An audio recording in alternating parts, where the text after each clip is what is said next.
বাড়িঘর অবস্থাটা কি, এর মধ্যে মানুষও থাকে, আবার এর মধ্যে গাড়িও রাখে, আবার গাড়ি পার্কিং করে। চিন্তা করছেন? আমাদের দেশে থাকতে কুয়াশাগুলো দেখতে ভালো লাগতো। সকালবেলা উঠতাম, ওঠার পরে কুয়াশা দেখতাম, সেই কুয়াশার মধ্যে হাঁটতাম চলতাম, ভালোই লাগতো। কিন্তু এইসব দেশে কুয়াশার মধ্যে, কোন দেশে আইতে ভাই থাকলাম, একটু গরমের মধ্যে খোলামেলা পোশাক, একটু হাওয়া বাতাস, তারপর একটু সাইকেল চালাম। ওই জানি সাগরের পারে সাইকেল চালাতে কি শান্তি, এই সাগরের পারে একটু সাইকেল চালামো। তারপর আবার একটু এই যে স্কুল বাস, এরা আসলে সকাল হলে তাড়াহুড়া করে। এমন কোনো একটা প্রোগ্রাম আছে। এই গাইস, আসসালামু আলাইকুম, ইতালি থেকে শেখ নীলা এন্ড ওয়েলকাম টু কি অবস্থা সবার? আশা করছি সবাই খুব ভালো আছেন। আল্লাহর মতো আমি অনেক ভালো আছি। যাই ওই পেশে যাই, আবার কথা কই। আজকে সকালবেলা ইতালিতে এত পরিমাণে কুয়াশা পড়ছে রে, কুয়াশার সরে দুনিয়াদারি গেছে ডাক কে, মানে চারিদিকে যেদিকে চাই কুয়াশার কুয়াশা। আমি একটু ব্যাক ক্যামেরাটা দিয়ে তারপর দেখাই দিয়েছি। ছোটো বাইরে দিয়েছিলাম স্কুলে দিয়ে বাসায় যাওয়ার পথে এই ধরনের জিনিসগুলো দেখতে গেছে। আমি দেখে অবাক হয়ে গেলাম যে আজকে কুয়াশার সাইজ হয়েছে এত বড় বড়। কইতে গেলে একটা বৃষ্টির ফোটাল লাভ, পরে কইছে বৃষ্টি পরে সকাল আজকে বৃষ্টি পড়ার কোনো কথা আসছিল না। এরপরে দেখতে আসি যে কুয়াশা পড়তে আছে। ওরে বাবা, কুয়াশার তেজ আছে ভরপুর আজকে। দর্শক, আমি এখন কোন দিকে যাইতেছি আমি নিজেও জানি না। এই মানুষের ঘরের মধ্যে দেখা পর যাইতেছে। মানুষের ঢোকলো যদি পিঠে যদি বাঁধতে হয় কিছু কর নাই, কিন্তু এটা সিঁড়ি। ওরে বাবা, কমে হানছি। আমি কিন্তু মানুষের ঘরের মধ্যে পারাপার হইতেছি, মানে ঘরের মধ্যে ছোট ছোট জায়গা আছে, এর মধ্যে যাইতেছি, যাই সামনের দিকে। ইটালির এই এলাকাগুলো দেখলে পুরা অবাক হয়ে যায় যে আসলে এইগুলোর মধ্যে মানুষের বাড়ি চিন্তা বাড়ি করে কেমন। চাইয়ে দেখেন যে বাড়িঘর অবস্থাটা কি, এর মধ্যে মানুষও থাকে, আবার এর মধ্যে গাড়িও রাখে, আবার গাড়ি পার্কিং করে। চিন্তা করছেন? ভাগ্য বলো হাত রেখে আছে, আর নয়তো গাড়ি এককালে এক দৌড়ের ছোট কমে যায় শেষ হইতে। হ্যাঁ, নিজেও খাইতেন। এই দেখেন দর্শক, এই কুয়াশাগুলো কিন্তু বর্তমানে আমি যে জায়গায় আছি এই জায়গাও কিন্তু পড়ে রয়েছে, কিন্তু এই জায়গা টুকিটাকি দেখা যাইতেছে, কিন্তু দূরে কিন্তু দেখা যায় না। মানে সকালবেলা যখন বাইরে ছিলাম ওই মুহূর্তে আমার সামনে কে আছে হ্যাঁ ভালো করে দেখিনি, কিন্তু এখন আসলে একটু দেখা যায়, কিন্তু দূরের গুলা দেখি না। এই গির্জাটার ওই পাশে কি আছে হে কিন্তু দেখা যাইতেছে না। আকাশ কিন্তু একেবারেই ক্লিয়ার না। কটু একটা রাস্তা দিয়ে এরকম একটা গাড়ি হান্দান লাগে। মানে ইতালির এমন কোনো জায়গা নাই যে জায়গাগুলোতে গাড়ি আসলে ঢুকতে না পারে। চারিদিকে গাড়ি ঘোড়া, মানে ঘোড়া না ঠিক, কিন্তু চারিদিকে এমন ভাবে রাস্তাগুলো বানায় না কোনো মানুষের আসলে কষ্ট হইতে পারে না। যাই দর্শক, সামনের দিকে যাই, তারপর আসলে দেখাই যে আসলে আজকের অবস্থাটা আসলে কেমন। সো আমি এখন আছি একটা গির্জার সামনে, আর 2-1 মিনিটের লেগে আজকে আমি বাইরে ছিলাম। সকালবেলা ভাবলাম যে একটু বাইরে, তারপর আসলে বাইরের দৃশ্যগুলো 1 মিনিট দেখাই। মানে ছোট বাইরে স্কুলে আনছি খুব কষ্ট করে দিয়ে। স্কুলে তো ভাই রাস্তাই চিনে না যে আসলে এর মধ্যে যাম হুকুম নেই। এখন বর্তমানে একটু কমছে, একটু কম, সকালে তো একটু কম। আর চারিদিক সাদা হইয়া রয়েছে। এইটা হচ্ছে বিশাল এক গির্জা, আমার বাসার খুব কাছেই এই গির্জাটা। আসলে রবিবার দিন আইলে দেখা যায় যে এই জায়গা আসলে কি পরিমাণে মানুষ হয়। এই জায়গা লাস্ট আইছিলাম একজন ইতালির খুব পছন্দের একজন মানুষ এই দুনিয়া ছেড়ে চলে যায়। হ্যাঁ রে, শেষ বিদায় কম যায়, মানে জানি না আসলে ওদের দেশের ধর্মে আসলে কি কয় না কয়। আমাদের দেশে কোনো মানুষ যদি দুনিয়া ত্যাগ করে যায় গিয়ে হ্যাঁ তো জানাজা দিতে আসে, কিন্তু হ্যাঁ তোর জানাজা দিতে আহি নাই। শেষ বিদায়ের সময় 1-2 মিনিট একটু মানে একটু দেখতে আইলাম যে আসলে এই জায়গা সব ঠিকঠাক আছে কিনা। পছন্দের মানুষ বলতে বয়স্ক একজন মানুষ। ইতালিতে যখন প্রথম ঢুকি ওই সময় হয়তো এই লোকটা চিনি। সো এখন ওই লোকটা দুনিয়া তখন গেছে গিয়ে, এখন যদি 2-1 মিনিটের লেগে না আহি দেখতে, তো জিনিসটা কেমন দেখায়।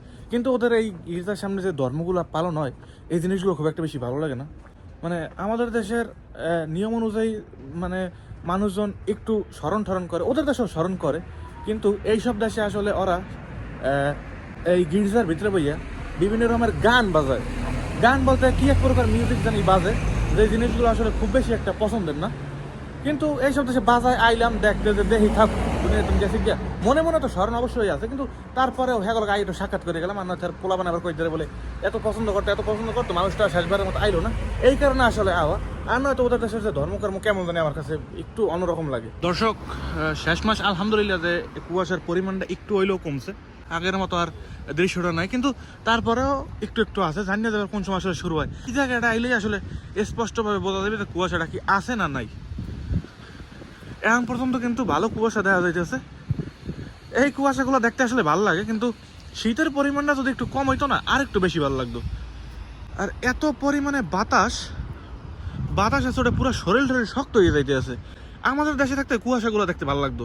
সকালবেলা উঠতাম, ওঠার পরে কুয়াশা দেখতাম, সেই কুয়াশার মধ্যে হাঁটতাম চলতাম, ভালোই লাগতো। কিন্তু এইসব দেশে কুয়াশার মধ্যে আড়ি চলি করে শীত খেলি। এইসব দেশে মানুষ আবার হাঁটতে চলতে ভালোই পছন্দ করে, ওরা আসলে ওই যে কুকুর টুকুর লইয়া ঘরে পরে হ্যাঁ অগদাস ঠিক আছে, কিন্তু ভাই এইসব দেশের এই শীতেই আমার পাগল বানিয়ে খেলাইছে। মানে এইসব দেশের শীতের লাগে যুদ্ধ করতে করতে আমার শরীরে এনার্জি পুরো শেষ। ফার্স্ট এই শীতের এই পোশাকটা পরছিলাম মনে হয় আরও 7-8 মাস আগে, 7-8 মাস আগে শীতের পোশাক, মানে এইটা পরার কথা কইনি, শীতের পোশাক পরা শুরুর কথা কইছি। এই শীতের পোশাক শুরু করছে 27 মাস আগে হইতে, এখন পর্যন্ত শীতের পোশাকগুলো চলমান।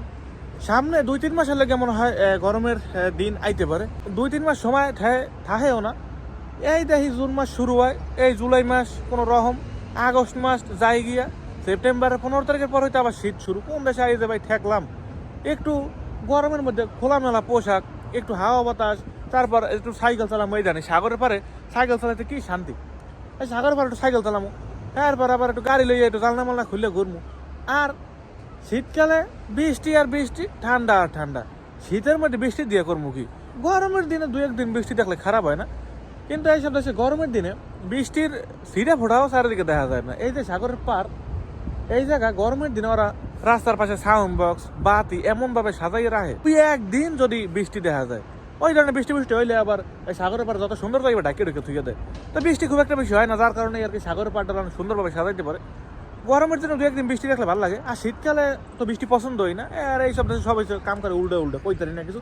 যাই হোক দর্শক, আজকে সকালবেলার দৃশ্যটা খুব বেশি ভালোও কমও না, আবার খুব বেশি খারাপও কমও না, ভাল লাগছে। তবে শীত আর বাতাসের পরিমাণটা বেশি, আমার শরীর ঠেলে শক্ত হয়ে আইতে আছে। প্রত্যেকটা দিন শীত, মাঝে মাঝে আবার গরম শুরু হয়ে যায়। এই গরমে ঠেয়া জানি এই গরম বুঝে আইয়ে পড়ছে, গরমে মনে হয় আর শীত লাগবে না, কিন্তু তারপরেও আবার দেখি যে শীত শুরু হয়ে যায়। তো যারা অতিরিক্ত বেশি শীত পছন্দ করেন হ্যাঁগুলোকে কম, এই ধরনের দেশগুলো বেস্ট। আমরা যেই শহরে থাকি, এই শহরে তো মানে চারিদিকে কোনোখানে বরফ টরফ খুব একটা বেশি দেখা যায় না, খুব একটা বেশি বরফ টরফ পড়ে না। এবছর মনে হয় 2-1 দিন মনে হয় বরফ পড়ছিল এই আমাদের এই এলাকায়, কিন্তু আমাদের পাশে কয়েকটা আরও এলাকা আছে, এই জায়গাতে মনে হয় গাড়ি নিয়ে যাইতে খুব বেশি একটা সময় লাগে না। ওই সব শহরে গেলে মনে হয় রাস্তার এমনভাবে বরফ পড়ে থাকে যে বরফের উপরে গাড়ি চালানো সম্ভব না, হাঁটাও সম্ভব না। এরকম ভয়ানক শহরও এইসব দেশে আছে, 12 মাস এর মধ্যে বরফ পড়ে থাকে। সো যারা বরফ শীত অতিরিক্ত পছন্দ করেন, হ্যাঁ কম যে গরমের দেশ ত্যাগ করে দৌড় মেরে এই দেশে আগে পড়তে পারেন, এই শীতগুলো উপভোগ করতে পারেন। কিন্তু আমার শীত খুব একটা বেশি পছন্দ না, শীত ভালো লাগে, হালকা পাতলা শীত ভালো লাগে, কিন্তু ঠান্ডা আমি কোনো বিলেই পছন্দ করতে পারি না। কার ভালো লাগে তাই জন্য আমার হাতগুলো ডিপ ফ্রিজের মধ্যে রেখে দিয়েছি। আচ্ছা যাই হোক দর্শক, কি আর করার আছে, এইসব দেশের অবস্থা এরমই, দেখতে দেখতে এইগুলো আর কি অভ্যাস হয়ে গেছে, হ্যাঁ কমু না, কিন্তু দেখতে দেখতে আর কি সইয়ে গেছি। এখন যদি কই বলে এইসব দেশ ভালো লাগে না, এখন মানে যাওয়ারও কোনো অপশন নাই, বা অন্য হানে যাবো এরকম কোনো অপশন নাই যে ইতালি আরেকটা শহরে গেলাম গিয়ে আরেকটা শহরে অতিরিক্ত পরিমাণে গরম, এরকম কোনো অপশন আমার হাতে নাই। সো এই দেখেন বড় বড় ট্রাক, এর মধ্যে মাল নামাইতে আছে, এই বারে বরে লেগে যত মাল আসে সবই ট্রাকে করে এরা আসলে আনে। কোনো একটা দিকে সম্ভবত ঝাড়ু দিতে আছে, ঝাড়ুর ফসফস শব্দ পাইতে আছি। এই জায়গা মনে হয় গতকালকে না জানো পরশু দিন কোনো একটা অনুষ্ঠান হয়েছে। এই যে কাগজ পরে রয়েছে, দেখছেন কাগজ কি পরিমাণ হালাই থুয়ে দিছে। এই ধরনের কাগজগুলো মার্কেটে পাওয়া যায়, কি দরকার আছে। এই যে স্কুল বাস, এরা আসলে সকাল হলে তাড়াহুড়া করে, এমন কোনো একটা প্রোগ্রাম আছে যে প্রোগ্রামে আর কি এই বাসটা নিয়ে যাইবে। ওই যে দর্শক, ওই যে ঝাড়ু দিতে আছে, ওই ধারে দেখছেন কি সুন্দরভাবে ঝাড়ু দিতে আছে। এই মাঠটারে পুরা ঝাড়ু দিয়া ক্লিয়ার করবে, ওই ছোট ওই মেশিনটা নিয়েই আর কি এইটারে ঝাড়ু দেবে। এই যে ইটা আছে এই মাঠটা পুরো জায়গাটারে ওই ছোট মেশিনটা দিয়ে ঝাড়ু দেবো। মেইন রাস্তার যে মেশিনটা ঝাড়ু দেয়, ওই ধরনের মেশিনগুলো আর কি এইসব জায়গায় আনতে পারে না, বা নিয়ম খুব একটা বেশি নাই, মানুষজন থাই বিপদ হইতে পারে, যার কারণে আর কি ওই ছোট মেশিনগুলো দিয়ে ওই লোকটা ঝাড়ু দিতে আছে। ওই হ্যাঁ আসলে প্রায় দেখি এই জায়গায় ঝাড়ু দেয়। তো দর্শক, আজকের এই ব্লগ এই পর্যন্তই, দেখা হবে পরবর্তী কোনো নতুন ব্লগে, নতুন কোনো জায়গায়, নতুন কোনো স্থানে। এই পর্যন্ত ভালো থাকবেন, সুস্থ থাকবেন, নিজের খেয়াল রাখবেন।